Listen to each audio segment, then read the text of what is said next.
Were you surprised you were covered one-on-one in that long touchdown run? No, I wasn't surprised because that's what they showed all week in film. So I was pretty much expecting to get covered one-on-one. So I just made the most of my opportunities. What did you see when the ball was in the air? Did you feel like, hey, I blew by this guy? Did you feel like, hey, I blew by this guy, like this would be a touchdown? Yeah, I seen that he was playing off covers, and I knew what route I had, so I set him up a little bit to keep him outside. I stuck for the post, and the ball, it was just a great ball by Caleb. Did you think you were going to break that tackle, kind of spin off it?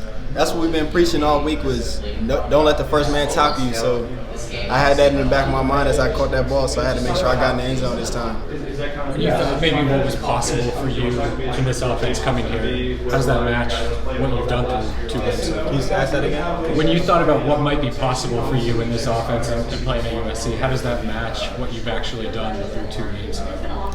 Well, the offense is like actually playing in it now was way better than I originally expected it to be. So that's good, and it's just I'm having fun out there playing. So that's what I can't complain about nothing. Did Stanford do anything different in the second half that slow you guys down a little bit? We just didn't do a good job of executing how we was the first half, so we just got a little bit of stuff to clean up, and we just got to finish that game out stronger. But we got out of there with the win. Ain't no win easy, so that's good in that. What was the atmosphere like at halftime in the locker room? We just had that mindset that it's 0-0. We got to keep our foot on our opponent's necks. That's another thing that we've been preaching. Once we come back in halftime, it's 0-0. We got to go out there and keep playing. What did you think of those back-to-back plays by Mario? First the tough catch, and then when he shook that defender.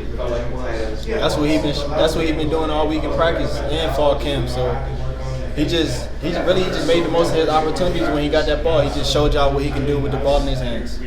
What do you think has allowed the offense to look, given that you have so many new players in the faces, what do you think has allowed it to look so maybe effortless and explosive, especially in the first half through 2 games? Just us trusting each other and trusting our coaches. They put everybody in the right position, so we just trust them every day, every week in practice, and just put it all on the line for them. Offensively, what do you think the ceiling or potential for the offense is going forward? I don't think we got no ceiling. We just got to keep moving forward, and y'all just gonna keep seeing a lot of explosive plays. We just got to make sure we finish that second half out better. You guys went 5 for 5 the first 5 drives. Didn't even face a third down. Mm-hmm. Can some complacency sit in after that, where you're just scoring so easily for so long of the game? That's the kind of offense that we got. Every time we on the field, we want to make sure we put up points. So ain't no complacency with that. We got to just keep our foot on their neck, keep scoring, run it up.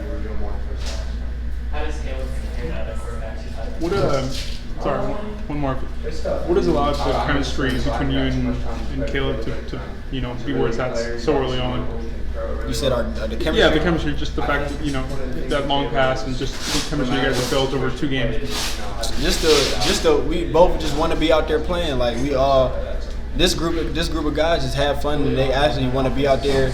We put it all on the line. This is what we've been working for all summer when the lights is off and nobody can see us. So when we get our opportunity to put it out there on the field, we're going to do it every time.